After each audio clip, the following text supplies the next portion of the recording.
Hash, the serial killer who applied to be a police officer. In 1974, a young law student walked into a police station and filled out an application. He was charming, well-spoken, clean-cut, the kind of guy your mother would love. His name was Edmund Kemper. No, wait. This one's even worse. His name was John Edward Robinson. No. Actually, let me tell you about the one nobody talks about enough. The one who almost got the badge. His name was Gerard John Schaefer. He didn't just apply to be a cop, he became one. Martin County, Florida, 1972. A real deputy sheriff, badge, gun, uniform, authority, and underneath all of it, a predator wearing the perfect disguise. Let that sink in. Before Schaefer ever pinned that badge to his chest, there were signs. Dark ones. As a teenager, he was obsessed with bondage, with domination, with what he called fantasies, though that word doesn't begin to cover it. He wrote detailed stories, journals filled with torture, abduction, murder, pages and pages of it. He kept them hidden. He kept himself hidden even better. Then he applied to the Broward County Sheriff's Office. They rejected him. Psychological evaluation flagged him as unsuitable. That should have been the end. But it wasn't, because Martin County didn't check. They hired him anyway, gave him a patrol car, gave him the night shift. Think about that. A man too psychologically unstable for one department simply drove to the next county and got hired. No follow-up, no second screening, nothing. Within months, he made his move. July 1972.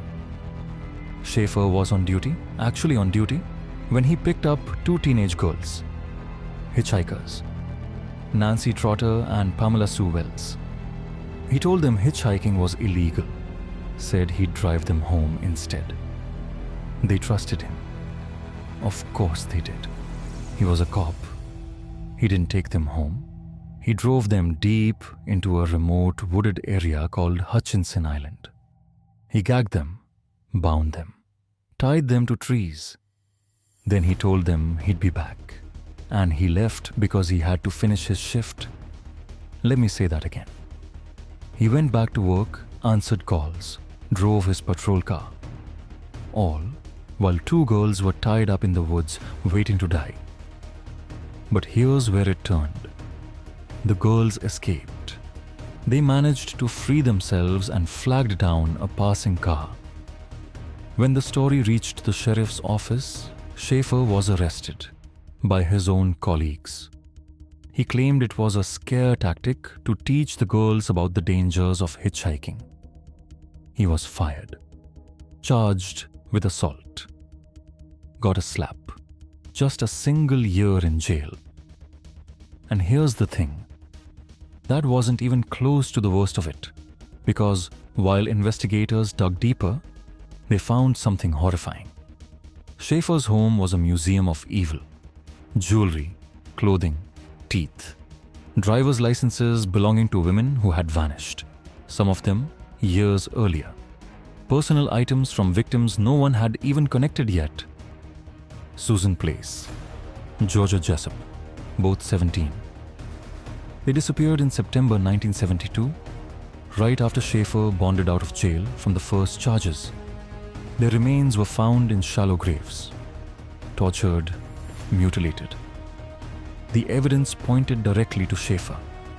He was convicted of both murders in 1973. 2 counts of first-degree murder, life in prison. But investigators believe the real number is so much higher. Estimates range from 20 to over 30 victims.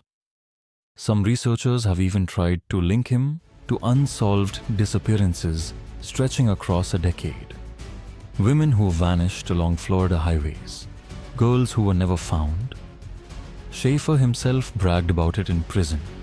He wrote stories, dozens of them, describing murders in graphic detail. He claimed they were fiction. Detectives weren't so sure. He never confessed, not formally. He played games until the very end, and the end came on December 3rd, 1995. Gerard Schaefer was found dead in his prison cell, stabbed in the eye, murdered by his cellmate Vincent Rivera over what officials called a disagreement. So the man who hid behind a badge, who used trust as a weapon, died in a place where trust doesn't exist.